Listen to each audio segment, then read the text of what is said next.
Hello folks, as we see the ultramarine running through a compound there, it is time for some more hobby nightmares.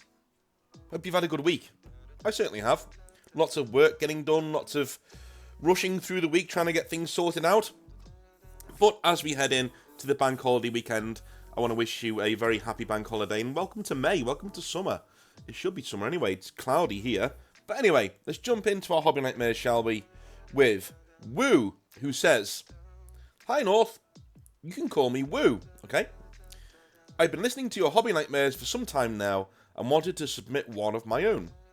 It is not necessarily regarding an individual per se, but more regarding the trends of 40k competitive meta over the years." Okay, this will be interesting. You'll see what I mean shortly. I will intersperse this wearisome tale with moments to refresh yourself with your chosen beverage. Although, you're an adult, and I am not your manager, so do what you like. Thank you very much. Before I move on, we have just passed 20,000 subscribers. I will be doing a live stream pretty soon. Maybe not this weekend, but definitely soon, where we're going to be celebrating the fact that we have just hit 20,000 subscribers, and we are well on our way to getting 40. 40 is the lifetime achievement goal for this channel, and we are halfway there. That does not mean I'm going to stop when we get to 40. Don't panic. I'm always going to be here, but 40 was always the number I had in my mind when I started this channel. It was always there. So, thank you very much for getting me halfway there. You guys are amazing. Thank you very much. That was such a shot in the arm this morning to see that tick over. Amazing. Anyway, first, says Woo, a bit about myself. I started a long time ago in the golden age of the early 90s where goblin green base edges were all the rage. Every Eldar mini had to be in an overly dynamic pose, and every orc looked like they either were missing their donkey or shat their pants. I murdered my first Blood Angels attack bike, the lead one in the blister pack with a multi-melter, by smothering it in thick coats of red and gold paint, but not much better since, I've not gotten much better since then when I learned how to paint these things down. Okay. Again, we need to reread our writing before we send it in. For an example of this, I attached pictures of my Chaos Knight army, which feature in the Nightmare. I took a break from 40k in the early 2000s when I coupled up with the lady who became my wife and re-entered the hobby when 8th edition came out. The pull of the gorgeous new Death Guard minis was too much to resist. Yeah, dude, Death Guard got a lot of old people back into the game. You know, I would say old people. You know what I mean? You know what I mean? Veterans, grey beards from back in the day, early 90s people. So many of them got into the hobby again in 8th edition through that Death Guard box. Anyway, Woo's Imperial Knights. Let's have a little look at them, shall we? Damn, son. They look great. Look at those. Absolutely. I'll leave them on. That's brilliant stuff. Nowadays, however, I play local tournaments as it's hard to find time to play, and cramming 3 games in one set day is easier to schedule than trying to fit in 1 game in an evening when you have a wife, kids, and a full-time job. Don't get me wrong. I'm not a massively competitive player, and I've won most sporting player more than a few times in the last couple of years. I think this might be down to the fact that I don't bitch and moan at the table when things don't go my way. I'm there to have fun, and I want my opponent to have fun as well. I don't win games often, to be honest. If I win 2 out of the 3 games in a tournament, I feel like something has probably gone wrong for them. However, it's nice to win, and it's better to have fun, which is why I bring up this nightmare. Okay, what I think you are, mate, is you're somebody who life has forced you to be a competitive player, but you've sort of fallen through the cracks, do you know what I mean? You're supposed to be a narrative player playing narrative games, but you're actually forced to go and play in tournaments because you've got nowhere else to go. Anyway, insert beverage here. I'm okay for now. I will do in a little bit, though. This takes place at a 50-player, 2-day, 2,000 points 9th edition tournament held at a school hall deep in Devon of the United Kingdom. There had been a stir in the local competitive community because the player roster included one of the highest ranked 40k players in the UK and internationally as well, whom I will not name for privacy's sake. The local Big Fish competitive players suddenly realised that the pond they ruled was very small and kicked up a fuss, wondering why this guy had turned up to this comparatively small event. It's not unknown for big competitive players to test out their list at smaller tournaments, and this was no different. I guess the local players never thought it would happen to them. Dude, why don't they see it as a challenge? It'd be awesome. The evening before the event, the pairings came out, and Muggins here was volunteered as tribute as the first opponent of this guy. Oh my god. I rocked up to the event with my brother-in-law, who was my hobby wingman and one of my closest friends. He with his Imperial Knights, and I with my Chaos Knights. I found my opponent, shook hands and chatted happily while setting the table. He was trying out an Emperor's Children list with Noise Marines, a big block of Terminators led by Abaddon, and allied Flamers of Tzeentch with a Changecaster. Okay. How are their Tzeentch demons allied with Emperor's Children, you may ask? There was a loophole in the Chaos Space Marine Codex that didn't limit Emperor's Children to only Celestia demons. This was later fixed, but not at the time of this event. Okay. His minis were the standard for a serious tournament player, battle ready with the minimum of 3 colours, although his Abaddon was wonderfully painted. I complimented him on this, and he replied with a shrug, saying he didn't paint it. Fair enough, I thought. Yeah, this sounds like an atypical competitive player. You know, he's not there for frills. You know, he's there for blood. We played a good game, but my knights were thoroughly stomped into scrap by constant, insane warp fire, Noise Marine sonic weapons, and the immovable block of buffed up Terminators. In all, he was a good bloke and fun to play against. So on to my next game, and this is where the horror creeps into the nightmare. Okay, alright. He says, bevy time, but don't forget to raise your little finger. I don't raise my little finger. I have a friend called Matt who does, and we always take the piss out of him for it. Whenever he's got a pint in his hand, he raises his little finger when he's drinking it. Like, what are you doing? What is that? What are you doing?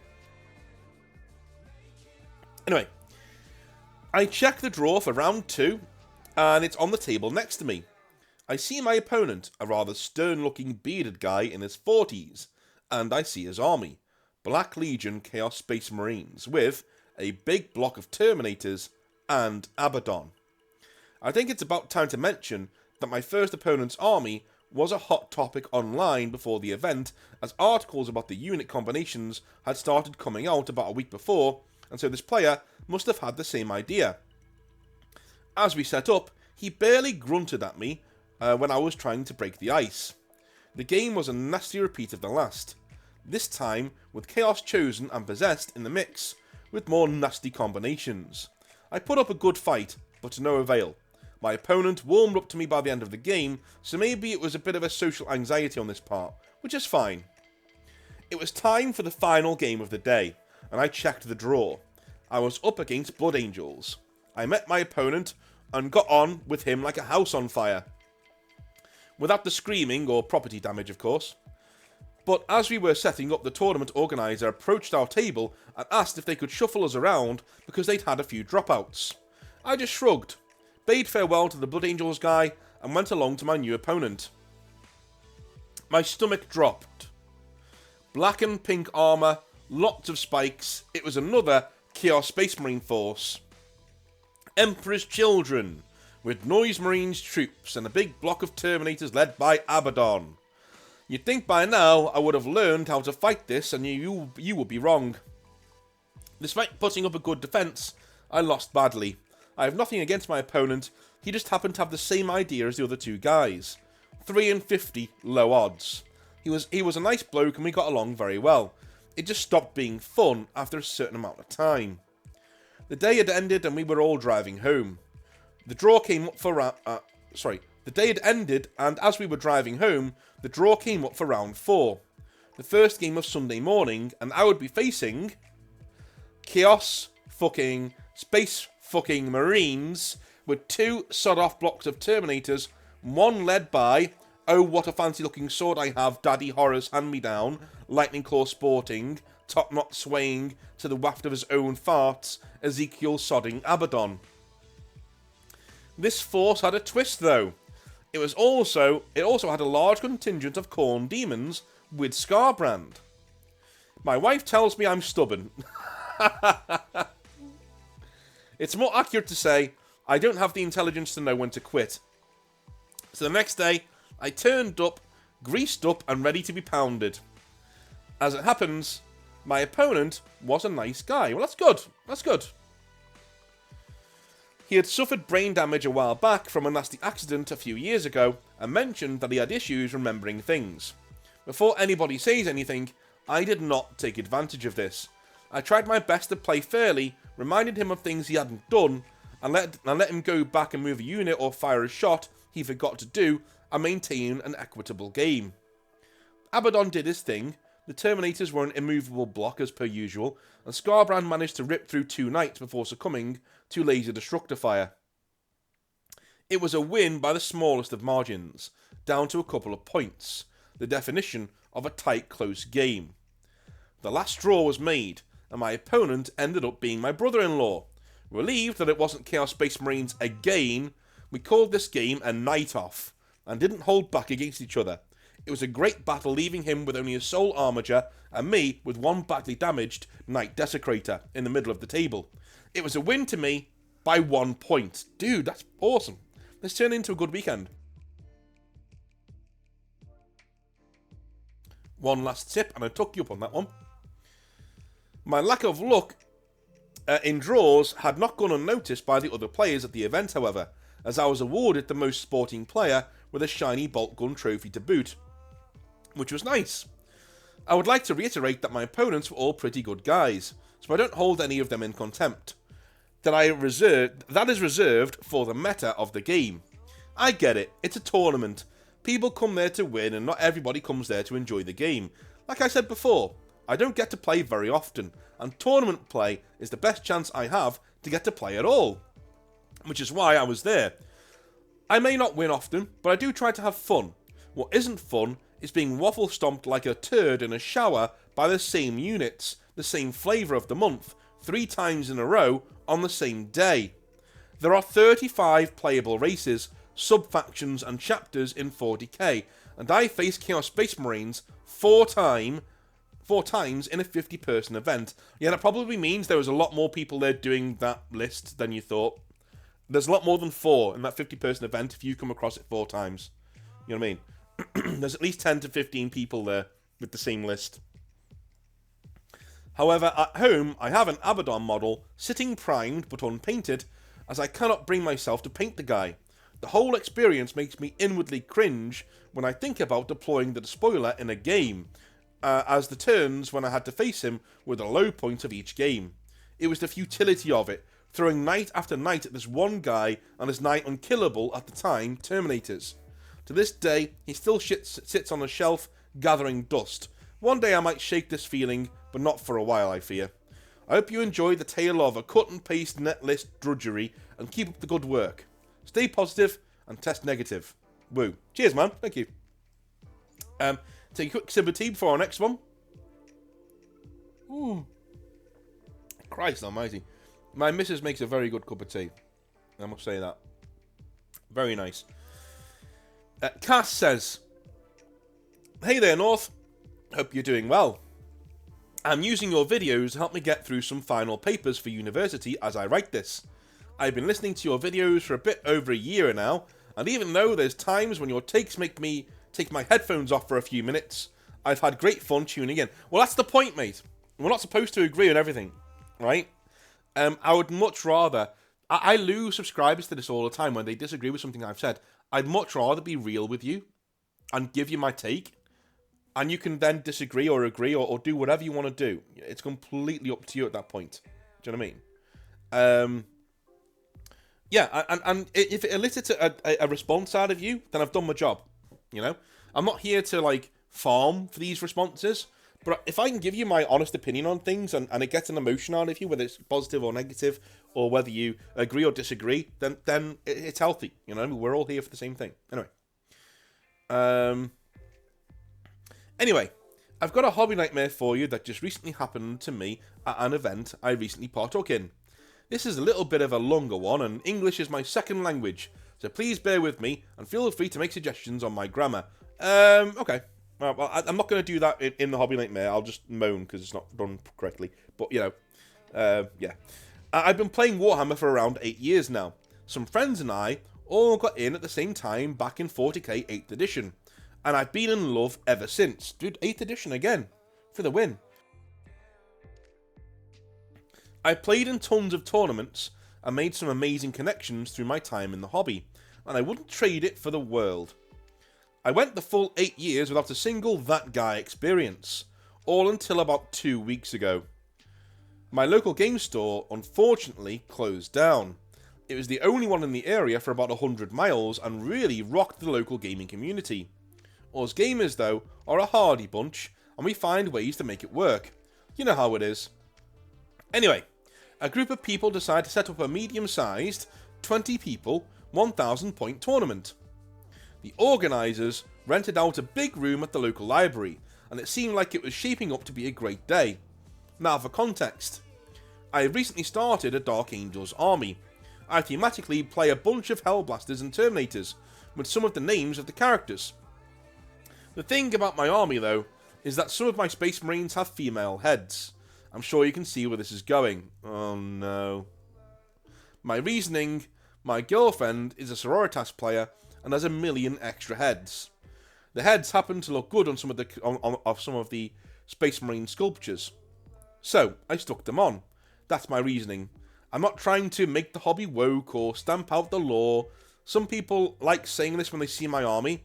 I just think some heads look cool in my models, and who gives a rat's ass if my Dark Angels have to invest in period products occasionally. Anyway, I threw together a nice thematic list for the tournament.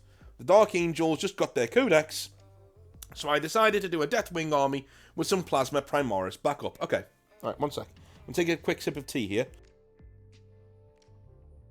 Alright, okay.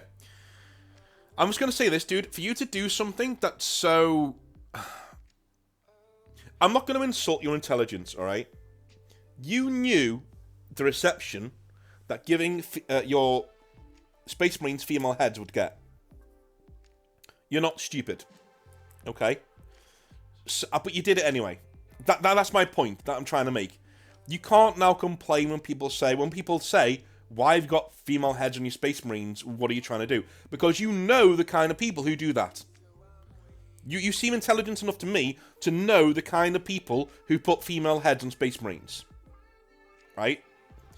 So, it's almost like setting yourself on fire and going, wow, why am I burning? It's like, no, yeah. You've walked into the fire, dude. You did this to yourself. You have male Space Marine heads in the box set that you get. Use them. Right?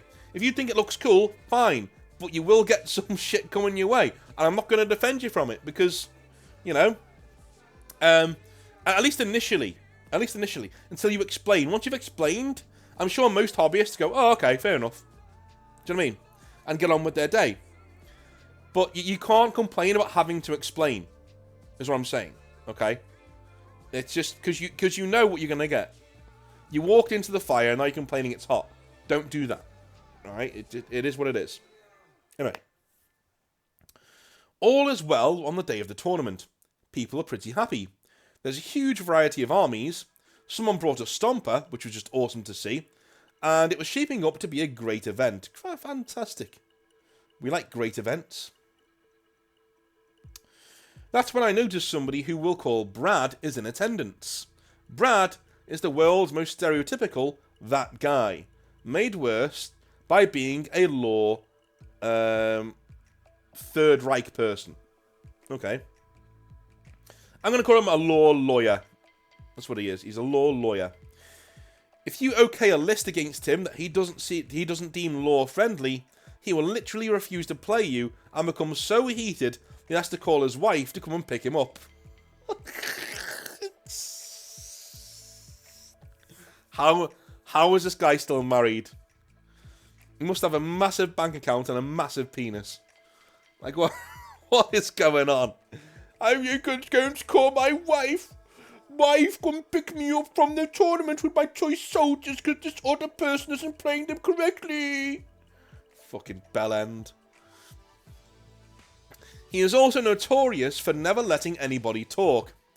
If you happen to be talking about a really cool, strong army composition you put together, he will butt in and say something like, yeah, well, you know, it would never stand up against my blank, and just generally refuse to let you have fun. I try not to let his presence bother me, as Glenn, an absolute awesome hobby Chad, was setting his stuff down beside me and engaging me in conversation. He has a beautifully painted Tau army that I will never get sick of looking at, with the centerpiece being a hammerhead that he installed a speaker into, that he will play energy blast sound effects from. Dude, men being overgrown children is in a healthy way is the best, right? We've seen it in two ways now. An unhealthy way with, you know, the guy who needs to be picked up by his wife like a mother when things don't go his way. And the healthy man-child here, who has installed an actual working speaker that makes pew-pew noises in his floating tank. Overall, just an awesome guy with some serious hobby talent. After chatting with Glenn and some other people before round 1, the first round pairings are called out. I'm paired against a young man with a stunningly painted Nurgle Demon's army. His name is Nathan, and he was a pleasure to play against. He was relatively new to the game and was only in the 6th grade. Okay, that's cool. That's pretty cool. While there were times I had to help him along, he was actually a really great player, and an awesome sport when the game didn't go his way. I did try to hold back a bit, and genuinely wanted him to win, as it was his first event, but unfortunately, my rolling did not agree and that demanded blood. I ended up winning the game, but Nathan was beaming the whole time. A great start to the day. My next game, though, is where the nightmare starts, and as you can imagine, I am paired against Brad. Excellent, brilliant, here we go. And when I say this was the worst game I have ever had, I mean it. Brad was playing Beast Snagger Orcs, entirely unpainted, and with every model missing a piece. Oh my god, I'm going to have to take a sip of tea. One sec. Okay. As I set my models down beside the battlefield, he immediately takes notice of my female Space Marines. Oh no. He says something akin to, "You know who I am. If this wasn't a tournament, I would end this interaction here and now." Which obviously has made me immediately in a bad mood. I shrug and ask him what he's running. He goes over his list, misidentifying his own units from time to time, and drops down onto a chair beside the table. I start to go over my list, but he stops me and says he doesn't care what I have, as I've invalidated the game already. Again, I shrug and tell him that if he gets confused later, it's his fault then. We start the game, and he gets first turn. He starts his turn by, and I kid you not, removing some of his models from the board and pulling other ones from his bag to replace them with. "Whoops, I was using the wrong list," he says. Before I can hit him with a "what the fuck, dude," he begins his movement phase. I stop him and ask him what he thinks he's doing. Thankfully, Glenn was at the table beside me and had seen what had happened. Glenn backs me up, asking what had happened, and Brad just laughs and says the game wasn't serious since I disrespected the canon law. At this point, Glenn had called the TO over for me as I argued with Brad. Note that Glenn's opponent was also outraged and was comfortable pausing the game with Glenn to help. The organiser asks what the problem is before anybody can speak, and Brad excuses himself to the bathroom. We let him go, taking the chance to explain the situation. The TO is shocked, opening up the list Brad had submitted, and finding he had indeed changed his list out of nowhere during our game. The TO immediately says he will be disqualified when he returns, which was 40 minutes later, mind you. He tried to resume the game like nothing happened, but was quickly stopped by the organiser and told he was disqualified as well as banned from the next event. He put out a bit of a fit, but quickly packed up and left. The game was counted as a win for me, and I went on to have an amazing game 3 against an older gentleman playing Adeptus Custodes. That should be where the nightmare ends. For context, I am a transgender woman, and I am very visibly disabled. Okay, I'm in a wheelchair most of the time, and when I'm not, I'm leaning on something, or my wife is practically holding me up. It varies day by day, but I happen to be having a decent day with my ability to stand, and was able to get by with just crutches on the day of the event. Okay, alright, I'm pause it right there. Okay. Alright. So the female Space Marines thing. I stand by what I said before. I'm going to treat you the same as everybody else. Okay? What this guy did, yeah, he was an arsehole. He was an arsehole. But if you get comments from normal gamers, from normal hobbyists about why you're playing female Space Marines, that comes with the territory. And I hope you understand that. And there's a very good reason why it comes with the territory as well. Because people care about the hobby. People care about the hobby, and they care about what's important in the hobby. I do too. If you're playing me, I would ask you too. I'd be saying, why do you have female Space Marines? Right? And if you said, I just thought the heads looked cooler, I'd be like, okay, fine, and we'd move on. Right? If you responded with a political diatribe, I would gatekeep the fuck out of you and be like, yeah, okay, you're not playing with me, sorry. Sorry, no. Right? No. No. I would not judge a book by its cover. But if you gave me any political diatribe or any, equality, and diversity speech, I'd be like, no, we're not playing. Sorry, goodbye. You're not part of my hobby. Go away. Go away. I'll go play somebody else. I will forfeit this game. Goodbye. Off you go. Right? And that's what I would do. But if you told me that you just found the heads cooler, that like you did before, I'd be like, yeah, fine. Carry on. No problem. I think they look cool as well. Yeah, no problem. Let's carry on. Right? So just be aware that normal hobbyists will ask you questions because they want to know that they're playing with somebody who's going to play with them in good faith. That's all it is. Don't get intimidated, don't get your knickers in a twist. All right, they're literally just saying, look, what is your stance here? And you will get dickheads like this guy who just don't want to know. They won't ask you anything, they just don't want to know. They think that you've disrespected the law and they don't want to play you. But to be fair, that's also their right. Okay? They don't have to spend their hobby time with you. So if you turn up with female Space Marine heads or female Space Marines, they're well within their rights to go, do you know what? Actually, I don't want to play you. Like, it just rubs me the wrong way. Sorry. That's fine. That's fine. Take it on the chin. Move on. Because you made the choice to go with your female Space Marine heads. You know what I mean? But I think you've got a good attitude. I do. I actually think you've got a really good attitude here, and that you explain what you mean, and then you move on. That's a good way of doing it. Yeah. And this guy was a dick to you.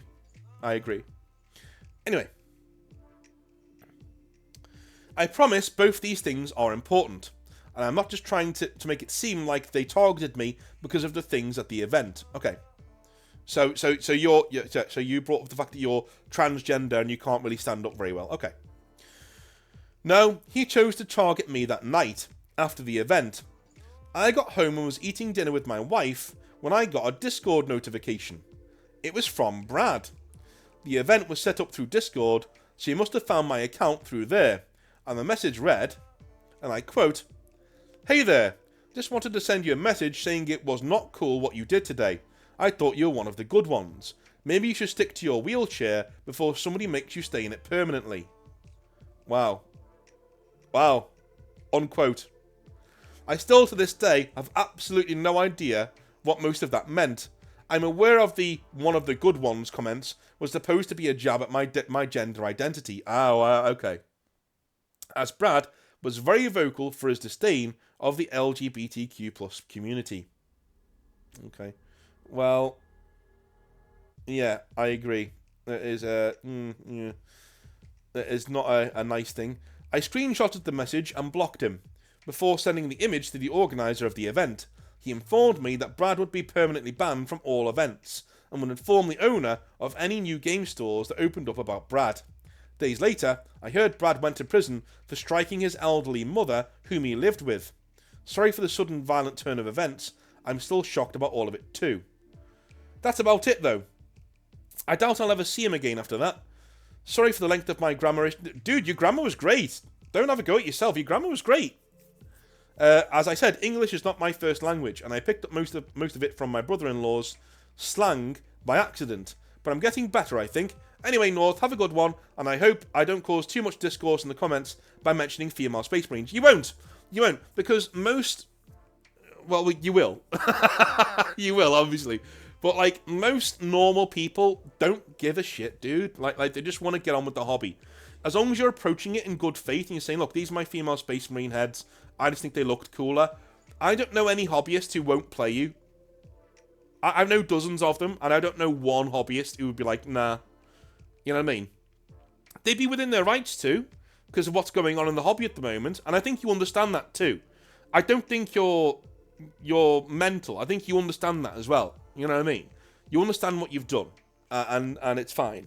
But I think most people who are sane in the hobby, if they ask you why have you got female Space Marines, and you go, I just think they look cooler, that the discourse would end there. It'd be like, okay, right, who's going first? Right, who's deploying first?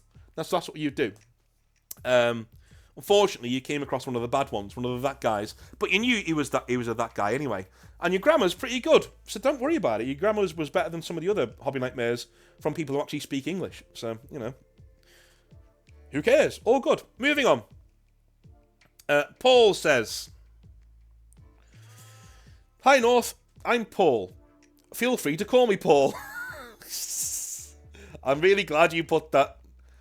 Yeah, the name was the same, because that would be ridiculous. Hi North, I'm Paul. Please don't call me Paul. Do you know what I mean? That would have been a bit of an awkward one. There are a million of us, and I'm not worried about any anonymity. I am new to wargaming, and I've been listening to you for a few months. I finally experienced something that qualifies as a nightmare and thought I'd share it. It may seem light-hearted in the context of your other stories, but the experience was truly nightmarish nonetheless. My wife and I have always loved making things. All things. We have a full wood shop, metal shop, sewing shop, vinyl cutter, several children. I love that. That's brilliant. That's so funny. I'm going to have a little drink here. That's really funny. My wife and I... I'm going to read that again in case you missed it. My wife and I always loved making things. All things. We have a full wood shop, metal shop, sewing shop, vinyl cutter, several children, a room of yarn, a full pottery studio, half of a leather shop, I'm working on that one, and occasionally we might actually finish a project. We collect crafts and hobbies like two industrious fairy tale elves with severe ADHD. Somehow, we missed the whole tabletop gaming scene until less than a year ago, when I started looking for other ways to use my 3D printers. Naturally, we gravitated straight to one-page rules. It was easy to learn, fast to play, and we get to make everything with the equipment we already have. In comparison, Warhammer seemed punishingly complex and openly hostile to 3D printing and our wallets, so we skipped Games Workshop stuff altogether. Dude, you're showing the way, man. That's where the hobby's going anyway. So, yeah. Naturally, we dove in way too deep and are currently building some epic game boards for a narrative campaign set on the Jackal's homeworld. I whipped up 100 pages of background lore, drew up a map and a storyline, and printed a bunch of grey resin Jackal and Robot Legion models. Dude, that's amazing. We spend many nights painting together after the kids are in bed. We love painting together. Making anything can be profoundly satisfying, but painting some life onto a plain primed mini is the only thing I've found that comes close to the meditative quality of throwing pottery on a wheel. Netflix and paint has become our go-to date night activity. Here is where the nightmare begins though, so take a sip of tea in preparation if you wish. No, I'm good for now. The next part sounds random, but trust me, it sets up the nightmare. My wife... do you know what? I'm having a bit of tea, no worries. One sec. Anyway, my wife is a fantastic cook. She doesn't think so, but she's wrong. She makes everything from scratch. Her recipes are healthy, and every meal is delicious. One night, she made us low-carb Mongolian-style beef dish over cauliflower rice. What follows is not a comment on her cooking. In her defense, the beef tasted amazing. Fast forward to that night. The kids are in bed, nobody is screaming, and the dishes are done. It's time to bring out the unreasonably large amounts of paints we now own and somehow acquired in the last 2 months. We fired up Netflix and started painting. Then it happened. A light pressure I felt in my stomach became a slight grumble. 5 minutes later, a large rumble followed. Then a kitchen shaking rumble. My wife asked, "What's that?" And I had to stop painting for a second. The Mongolians had arrived. My turning stomach was actually shaking my hands, and I couldn't keep the paintbrush steady. My wife said she could see my shirt vibrating. I finished the coat of paint I was working on, dropped the model, and ran off to the bathroom for a brief yet high-pressure incident. Oh my god. I thought I was in the clear, but a few minutes later, the gurgling started again, eventually reaching a magnitude 6.0 on the Richter scale. I might have heard the dishes shaking in the cabinets if I wasn't in such distress. My wife kept saying, "Haha, wow, that was a big one." She continued generally taunting me whilst painting, as I occasionally had to excuse myself for more incidents. And then it happened. A smaller, possibly 4.5 magnitude earthquake, but this time it was from my wife, and she muttered, "Oh no, yes! Yes!" Oh, that must have felt so good. When your torture's almost over, and then hers starts, you're like, yes! Oh, brilliant. If I had my wits about me, I probably would have shouted something like, "Ha! The Mongolian beef has come for you too." But I was in too much distress to nearly be that witty. All I could muster was a sweaty chuckle. Misery loves company, after all. We didn't get much more painting done that night. I doubt we have ever been so thankful to have a place with multiple bathrooms. We've only ever had that Mongolian beef recipe a few times since then.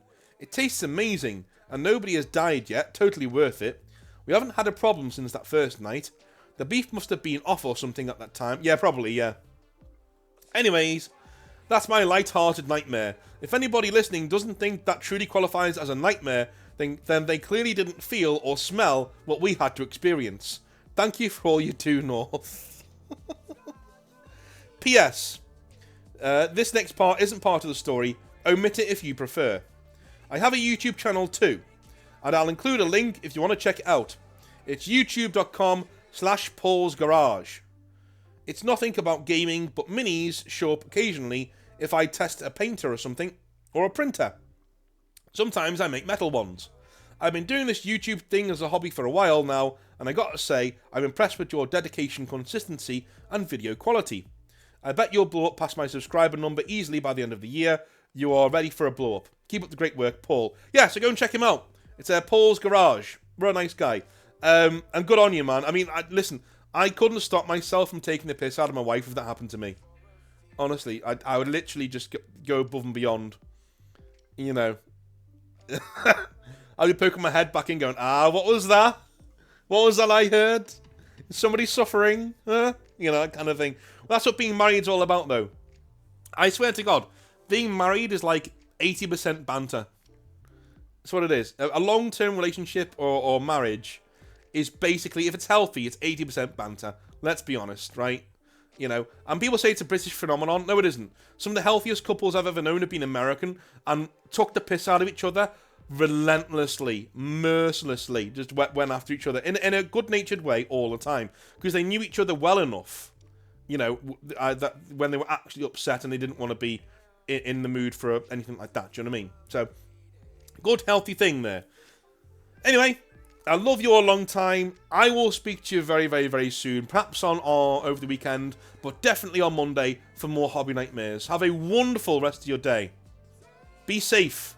And remember, if you use this show as a rock for mental health, we'll be back on Monday. Don't go anywhere. If I find you're not here on Monday, I'm going to be very annoyed. Very, very, very annoyed. And you'll break my heart. So continue pushing, continue going, continue living your lives, dudes. Alright? I love you a long time. And I'll speak to you on Monday. If anyone has any crises, I might be on over the weekend. We'll see. Alright? Have a good one. See you later. Bye now.